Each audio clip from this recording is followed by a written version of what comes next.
40 इस गाड़ी में बिल्कुल भी फील ही नहीं होती। 150 की स्पीड पे भी अगर मैं यहाँ पर लेन चेंज करता हूँ ना, अगर आपका ज्यादा ऑफ रोड रन है ना, आपको अगर फैमिली पॉइंट ऑफ व्यू से गाड़ी नहीं लेनी है, देन आप स्कॉर्पियो एन के लिए जा सकते हो। मतलब जिसे रियल में चलाने का वो फील चाहिए ना, जो अंदर एड्रेनलिन रश है ना, वो ये गाड़ी पूरा करने वाली है। ऑल न्यू 700 के इंटीरियर में चलते हैं इसे ड्राइव करने के लिए। पहले तो top of the line variant है, तो आपको यहाँ पर वायरलेस चार्जिंग मिल जाती है। एंड पहले विंडोज को डाउन करके आपको मैं इसकी रिफाइनमेंट चेकआउट करा देता हूँ, बिकॉज 2.2 लीटर का एम हॉक डीजल इंजन मिलता है। एंड गाइस बिलीव मी, बहुत ज़्यादा रिफाइंड है। विंडोज को करते हैं down.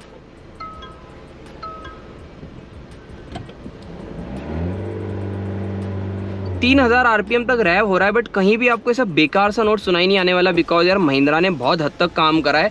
And one of the most premium SUV है महिंद्रा लाइनअप की, और इससे पहले ना इसके बाद अभी कोई भी इतनी प्रीमियम एसयूवी आई नहीं है जहाँ तक डीजल की बात करें। चलते हैं यहाँ से हाईवे पे प्रॉपर लॉन्च करेंगे। ऑफ रोडिंग पैचेस पर आप ज़्यादा चलाओगे तो वैसे आपको कोई इशू तो नहीं आने वाला है, but Scorpio end off roading के लिए एक ज़्यादा बेटर ऑप्शन है, और वो क्यों है वो तो मैं आपको बताने वाला हूँ। बट सबसे पहले यहाँ पर आ गए हम मेन रोड पे। यहाँ से पहले कार को आपको मैं लॉन्च करके दिखाता हूँ। Raving till 3000 RPM, let's go.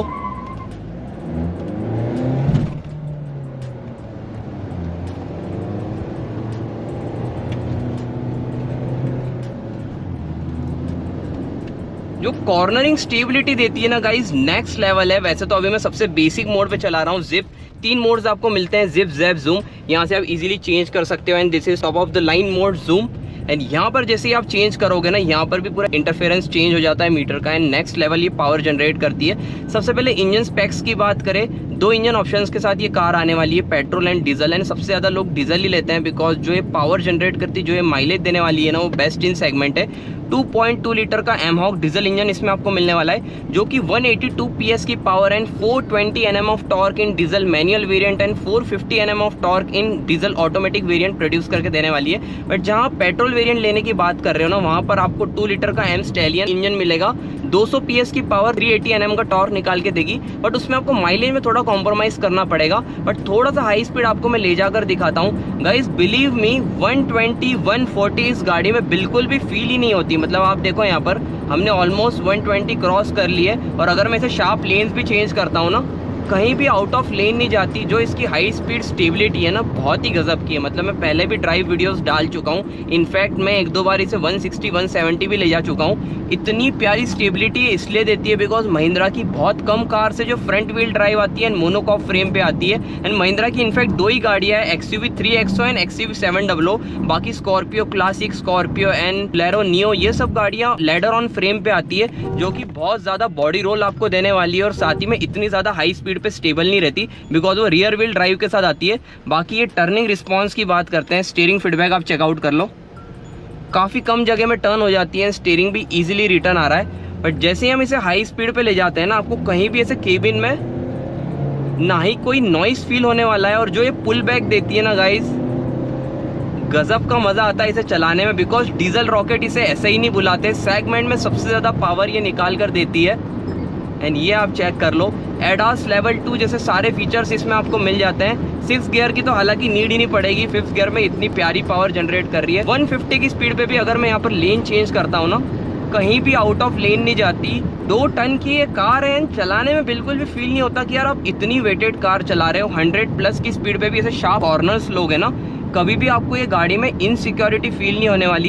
Because जब से गाड़ी लॉन्च हुई है 2021 में फर्स्ट टाइम ये कार डिस्प्ले करी गई थी, तब से ये गाड़ी इतनी ज़्यादा वेटिंग में चल रही है। एंड हर गाड़ी की सक्सेस उसका सेल्स फिगर बताता है। एंड जब से 700 लॉन्च हुई है ना, इसकी सेल्स हमेशा पीक पे ही रही है। अब डीजल के माइलेज फिगर्स की बात करें ना, तो जितने ओनर्स को दे रही है ना माइलेज, वो दे रही है सिटी में around 12 to 14 kmpl and highways पे 17-18 kmpl देती है। बट जो ओनर आज हमारे साथ है, हालांकि इस पर एक डिटेल ओनर्स एक्सपीरियंस भी आने वाला है, उनका सिनेरियो अलग है। बिकॉज वो हमेशा क्या करते हैं, क्रूज पे डाल देते हैं, 70-80 की स्पीड पे से क्रूज करके चलाते हैं, और उस केस में गाड़ी माइलेज देती है उन्हें अराउंड 18 से 20, मतलब 21-22 का भी माइलेज इस डीजल इंजन से निकाल चुके हैं। तो टोटली आपकी ड्राइविंग के ऊपर डिपेंड करता है। वैसे देखो 700 और स्कॉर्पियो एन में सबसे ज़्यादा कंफ्यूज हो जाते हैं लोग, तो मैं आपको यही बोलना चाहूँगा, अगर आपका ज़्यादा ऑफ रोड रन है ना, आपको अगर फैमिली पॉइंट ऑफ व्यू से गाड़ी नहीं लेनी है, देन आप स्कॉर्पियो एन के लिए जा सकते हो। बिकॉज देखो पीछे कोई भी ट्रैफिक नहीं आ रहा, मैं ऐसे आपको लेन चेंज करके दिखा दिखाऊं, एडास जो आपको ये सेफ्टी प्रोवाइड करता है, साथ ही में जो लेन चेंजिंग है ना, यहाँ पर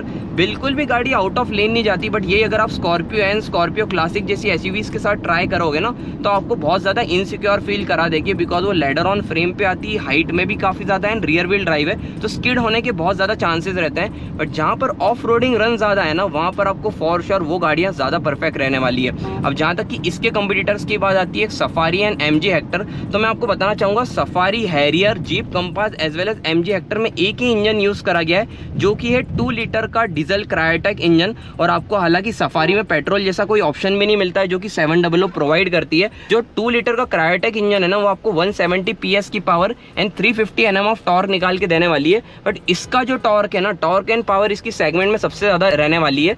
लेफ्ट लेन में ले जाकर आपको मैं लो एंड टॉर्क दिखा देता हूँ। जैसे कि मैं आइडल स्पीड पे अगर मैं 3rd गियर भी डालता हूँ ना, ये आप चेक करो, मेरा राइट फुट पीछे है, जो गजब का ये टॉर्क देती है ना। और अगर मैं 3rd गियर से भी यहाँ पर बढ़ाने की कोशिश करूँगा, थोड़ा सा टाइम लेगी, बट जो ये पुल बैक देने वाली है ना सर्टेन RPM के बाद, लिटरली इतना गजब का मजा आने वाला है ना गाइज। मतलब मैं एक ही चीज बोलना चाहूंगा, डीजल मैनुअल 700 है ड्राइविंग एंथुसियास्ट के लिए, मतलब जिसे रियल में चलाने का वो फील चाहिए ना, जो अंदर एड्रेनलिन रश है ना, वो ये गाड़ी पूरा करने वाली है। ब्रेकिंग की भी बात करें, देखो ऐसी क्विक ब्रेकिंग आप करोगे ना, वैसे देखो एडास ऑटोमेटिक ब्रेकिंग तो कर ही देता है, बट फिर भी आप ऐसी इमीडिएट ब्रेकिंग करोगे तो चारों ही व्हील्स में आपको डिस्क मिल जाते हैं, फ्रंट में वेंटिलेटेड डिस्क मिलते हैं। तो आप अगर ऐसे समर्स में भी इमीडिएट ब्रेकिंग करते हो, हीटिंग से रिलेटेड कोई भी इशू नहीं आने वाला है। ओवरऑल 200 mm का ग्राउंड क्लियरेंस मिल जाता है, गाड़ी की विड्थ, लेंथ, हाइट सब ज़्यादा है, तो 7 लोग भी जा रहे हो, काफ़ी कंफर्टेबल जा सकते हो। हालांकि देखो कौन सी भी इंडियन मार्केट में इस बजट में आने वाली 7 सीटर जो कार है ना, 3rd रो में इतना ज़्यादा कंफर्ट नहीं मिलता, बट फिर भी आप इसे एज एन 5 सीटर यूज़ कर रहे हो तो अच्छी खासी बूट स्पेस भी मिल जाएगी। बाकी ओवरऑल अगर कोई बिगनर इस कार को लेने का प्लान कर रहा है, गाइज देखो मैं 1 टेक में इसलिए बोलता हूँ ना, बिकॉज मैं ज़्यादा टाइम वेस्ट करना नहीं चाहता। मैं चाहता हूँ कि आप छोटी सी वीडियो में सारा नॉलेज ले लो। अब देखो कोई बिगनर भी इस कार को कंसिडर करना चाह रहा है, टॉप मॉडल में एक ही सबसे बड़ी कमी है, IRVM normal day night feature के साथ मिलता है, और ये भी आपको हाथ से ही एडजस्ट करना पड़ेगा। फॉर एग्जाम्पल नाइट में कोई डीपर मार रहा है तो आपको ये हाथ से एडजस्ट करना पड़ता है, कुछ भी ऑटो डिमिंग जैसे फीचर इसमें नहीं दिए। बट अगर मैं यहाँ पर एज अ बिगनर कंसिडर करूँ, ORVM का व्यू काफ़ी प्रॉपर मिल रहा है, बड़े से दोनों साइड ORVM मिल जाते हैं, ब्लाइंड स्पॉट यहाँ पर बिल्कुल भी बड़ा नहीं बन रहा है, तो चलाने में कोई भी इशू नहीं आएगा।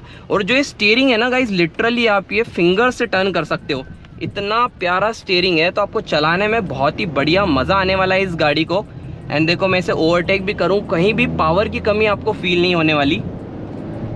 क्या बात है गाइज, चलाने का तो यार ये पूरा फील यहाँ पर प्रोवाइड करने वाली है। मैं आपको यही बोलना चाहूँगा, देखो यार फैमिली पॉइंट ऑफ व्यू से ले रहे हो ना, तो ये गाड़ी से ज़्यादा परफेक्ट चॉइस रहने नहीं वाली, बिकॉज ये गाड़ी आपको जो नीडेड पावर है, जो नीडेड स्पेसिफिकेशन है, सब देने वाली है।